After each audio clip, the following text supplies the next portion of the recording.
Well, hello and welcome to another episode of The Mark Medley Show.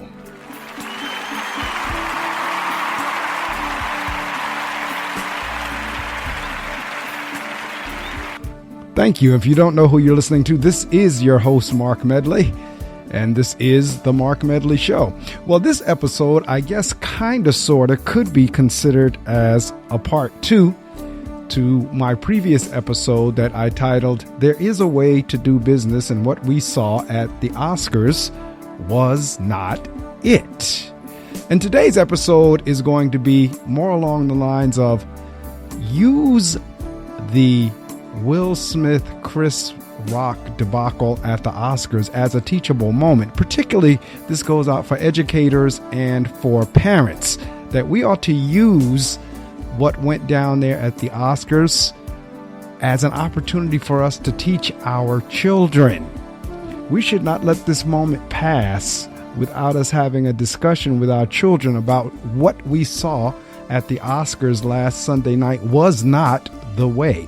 It was not correct. It was not right. And there's some ramifications and some consequences that are coming along with this. Already I read today that Will Smith has resigned from the Academy. So again, I'm coming specifically to educators and to parents. Use what happened between those two men, because both of those men were celebrated gentlemen in their own right, both of them African American. We were at the point now where we actually had a seat at the Academy table, if you will. We had a seat at the Oscar table. We had a presence at the Oscars. And now on a worldwide stage, you get two African American males at the Oscar table acting up. Well, actually, it was one. Really, Chris Rock was, I guess, for lack of a better word, the victim, because he didn't see that coming. And I'm sure whenever he was saying what he was saying, I don't know, again, as I said in my other episode, whether his commentary was targeted at Jada Smith or not. Maybe it was, maybe it wasn't, but either way, there was so many other ways that could have been handled, and that's what needs to be discussed with our children. You all know that I am an educator. I'm a communicator, but I'm an educator. And I had the discussion with some of my students this week, particularly my 8th graders, because my 8th graders are the oldest students in the building, as my school goes from grades 3 to 8. So while I did not necessarily take the time to discuss it with my younger kids, my 3rd graders or 4th graders, I did have the opportunity to speak with my teenage boys. And of the lot of them, the bulk of them actually thought Will Smith's behavior was correct. Now that's a problem, because I was trying to help them understand. I understand he may have gotten angry, he may have gotten insulted, he may have been disappointed in Chris Rock, he may not have liked the commentary, but their thought was, if someone were to insult your wife, wouldn't you go? And no, I would not. Now, would I say something? Yes. Would it be handled off stage? Yes. It doesn't necessarily mean it would be handled violently, but as I said in the last episode, I still don't know how anyone is able to just get out of their seat at a theater, at a worldwide event such as the Oscars, and just be able to walk on stage. Now, I don't care who you are. I don't care if you're an actor. I don't care if you're one of the colleagues, unless it was something that was scripted and part of the act and everybody knew what was going on. But that was not the case. So that means anybody in there could have just gotten up and did exactly what Will Smith did. What would have happened, and I'm quite sure, and maybe they didn't, what would have happened if Will would have had a weapon? Now, again, I'm just playing devil's advocate. I'm just using imagination here. And God forbid, what if, and again, I'm assuming they screened folks as they went through the doors to make sure there was no weapons, but you never know. What if, God forbid, Will would have had a weapon, gotten angry, out of control like that, and now decided to shoot Chris Rock on stage? Now, that didn't happen, so do not run away from this podcast talking about I said he got shot. I did not say that. Right now, I'm just giving a scenario based on the fact from a security perspective that anybody was able to just walk up out of their seat, off of the floor, onto the stage and attack the host. So as going back to what I was saying with my students, with my 8th graders, the majority of them thought that was fine, that Will got up out of his seat and went up there and smacked the man because they felt that Chris Rock had disrespected Will's wife. Now, my issue with the fact that they thought that was okay was exactly what I was talking about in the last episode. We are so accustomed and so trained, particularly, and unfortunately, we had commentary by Janine Pirro and others that was heard, and I'm paraphrasing what she said, but for the most part, she was saying something along the lines that now the hood has come to the Oscars. The Oscars is not a bar. There was some other commentary she made as well, but we know what she was alluding to. I mean, if you read between the lines of that double speak or that dog whistling or whatever you want to call it, you know exactly what she was saying. And most likely that thought crossed many minds. Even as an African American, the thought crossed my mind, like, come on, we couldn't do any better than that after all of the protesting and all of the writing and all of the appealing and approaching the academy that we needed to have more of a presence because there are awards we ought to have won that we didn't win. There were times we were more qualified and didn't win. We played stronger and better roles and didn't win. We finally get that, and somewhere along the lines it's kind of sort of being recognized, and now we get there and we commit such an act as what Will did there. So, okay, the comment was what the comment was, but that is something that could have been handled later, after the show, during a break. Will could have went and asked one of the ushers or one of the other attendants, is it all right if I get a chance to talk to Chris? Or he could have sent a note up there saying, Chris, you know what, I really didn't appreciate what you said about Jada. Now, mind you, Chris didn't mention any names. I don't think. Now, I didn't see it, so I don't know. I'm going just based on everything. But if for some reason you're listening to this and you don't know what I'm talking about, you would have to be under a rock for the last week. Because I know there are folks who are saying they're tired of it. They're tired of hearing about it, that it's getting more attention, that, for something that really needs to be getting attention is not getting. But at the same time, this is significant. It's very important because so many of our children honestly believe violence is the way. Particularly, and again, I'm not trying to as the throw shade. I'm not trying to say any racism, but sadly, and not all the time, in too many of our urban areas, too many of our children honestly believe that violence is the way. Now, that's not to say it doesn't happen in the survey, because we had the Rickenhauer or whatever it is, but I have yet to get this young man's name correct. But I know a few months ago, he just got off from killing 2 people. Rickenhauser, Kyle Rickenhauser, whatever his name is. I don't have it in front of me, but we all know, because that was violence too. So I'm not saying that in the suburbs, kids do not resonate so much with violence. But as an African American, growing up in an urban environment, working in an urban area, working with urban kids, I do know what I hear and see every day in terms of, as I said, when I had the discussion with my kids, most of the kids, with the exception of a few, thought that was just fine. As a matter of fact, they thought they might have done the same thing. Because we do a lot of work in my school with my children on self-control, on being able to discipline and control yourself. And clearly, when we got into the conversation, it was along those lines of, clearly Will Smith did not exhibit any self-control or discipline whatsoever. If anything, he did the exact opposite. What he showed was he had no self-control, which is somewhat uncharacteristic for Will Smith. Who really showed the control in this scenario was Chris Rock. Because if my students had their way, Chris Rock would have hit him back. Matter of fact, if most of my students' parents would have had their way, Chris Rock would have hit him back, because that's what the teaching is. If somebody hits you, you better hit them back. If somebody hits you, you better. I can't tell you how many times I have to put up with this argument of my son was just defending himself. I get it with defense. There's a time and place for defense. There are certain scenarios for defense. All scenarios is not the scenario for defense. Chris Rock was able to exhibit that the other night because, yes, could he have hit Will Smith back? Yes, he could have. He could have turned around and hauled off and popped Will Smith back, and then we would have had a brawl. We would have had a brawl on the worldwide stage.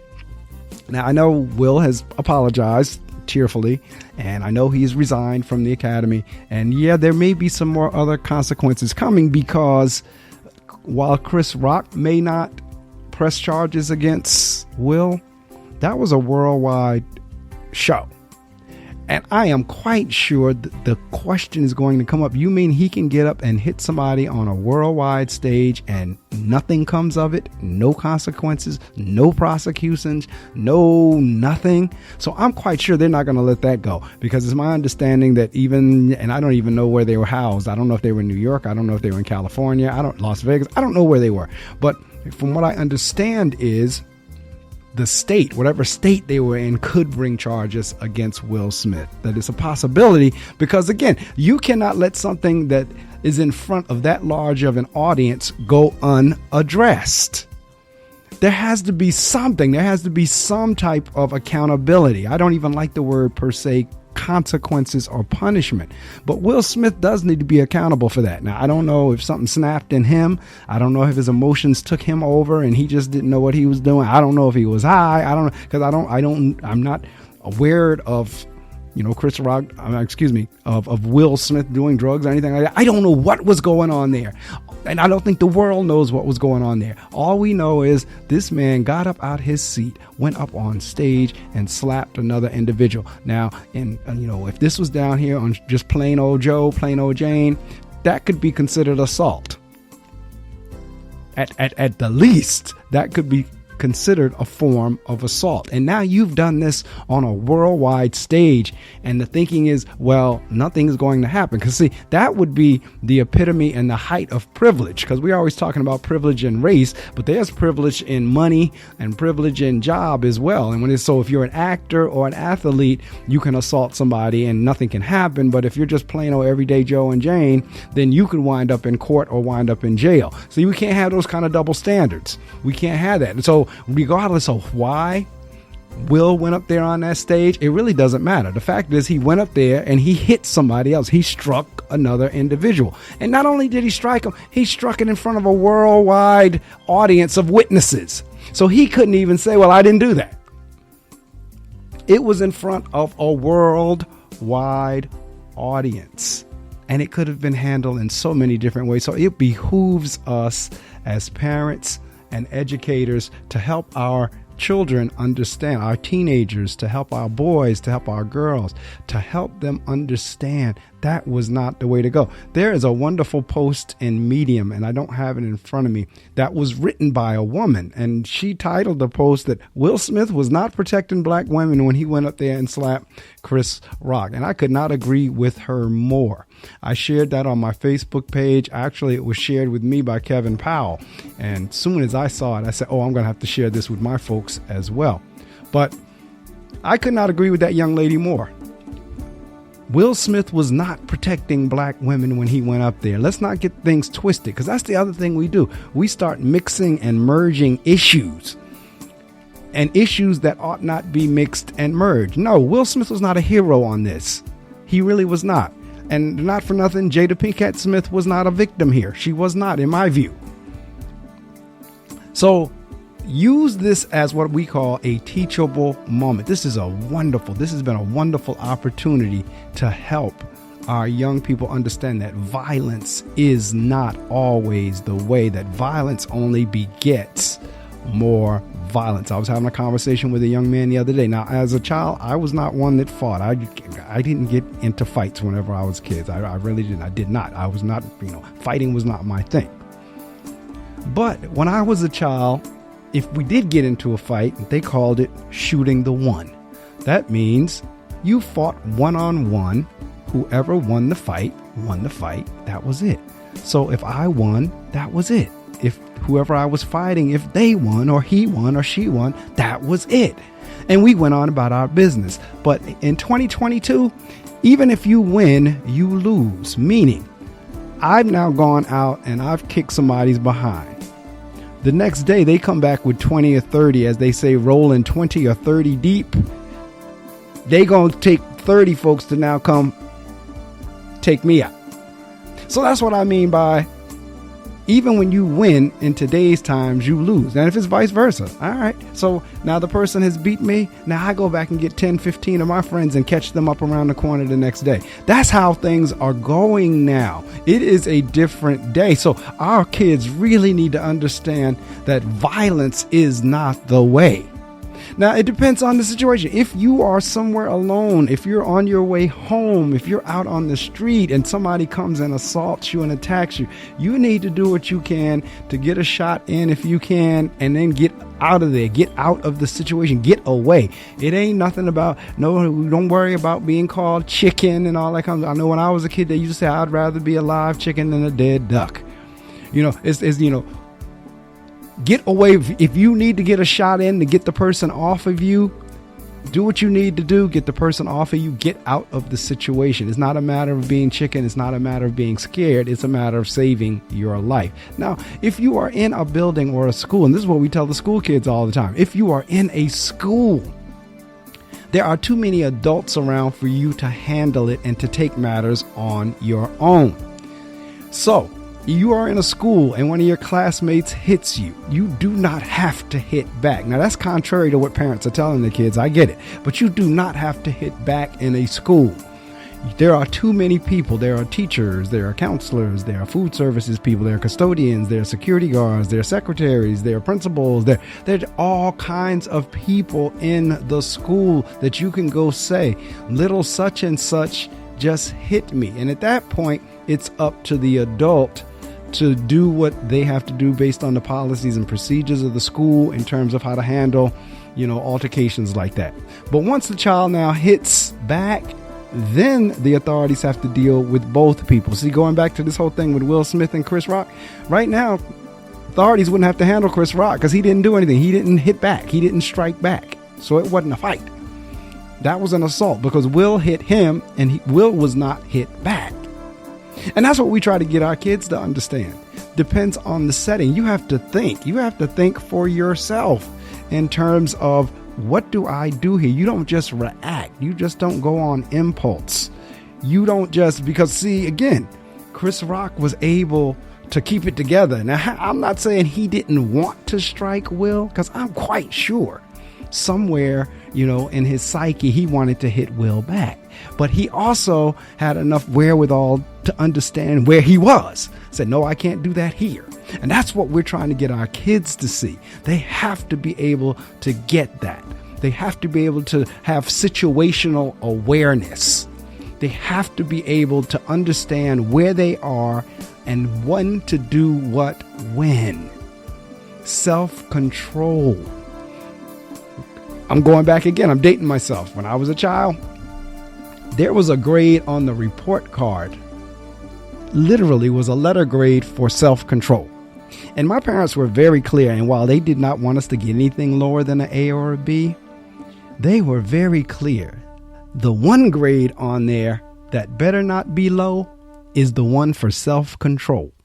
Now, clearly for the academics, our math, reading, writing, social studies, gym, what have you. Yes, they wanted the A's and the B's. They wanted us to do our best. But their thinking, which I agree with, was the one grade that you have total control over is the grade for self-control. Because even if you think about what those two words say, self-control, that means you have the ability to control yourself. You're not worrying about your classmate. You're not worrying about your neighbor. You're not worrying about who sits in front of you or behind you or to your left or to your right. You're not worrying about who's talking when you're not supposed to be talking. You're not worrying about who's running around the classroom when they're not supposed to be running around the classroom, because you have to control yourself. So if the teacher has said do not talk, if you're controlling yourself, you don't talk.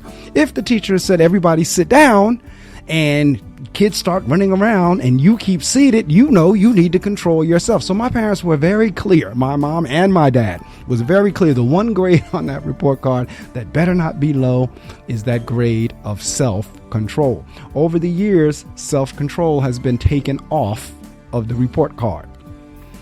Sadly, because it really does still need to be on there. It was taken off the report card like so many different things out of various curriculums that over the years have come and gone, in and out, back and forth. So self-control is no longer on a report card. What teachers or principals do, we might put something in the comments section or what have you. But when I was a child, that was a letter grade. Each marking period, you were graded on your ability to control yourself. So if I had to grade Will Smith at the Oscars, guess what grade he would have received on self-control? Yes, he would have failed self-control on that particular evening. All right. So again, educators, parents, use this for something good. You know, it's something that was bad, but we could turn this around and actually use this for our good in terms of being able to use it as a teachable moment. Violence only begets more violence. You want to learn more about me? Go to my website, marcamedley.com. That's marcamedley.com. It is the portal. It is the hub to all of my media adventures, if you will. It's the hub to the radio show. It's the hub to the podcast. It's the hub to the blog. It's the hub to my musical work in terms of my instrumental jazz CDs. Matter of fact, that's the music that's playing in the background right now, my original compositions. So go to marcamedley.com, MarcAmedley. Go there, click on the various tabs. If you want to get in touch with me, there's a tab in there to contact me. You can always email me through the webpage. Through the webpage, there's a contact site in there. There's also an 800 number on there. You can call me if you need to. You'll get the business line. I'll get back to you. But again, use this as a teachable moment. We will be together again for the next time we do a Mark Medley Show episode.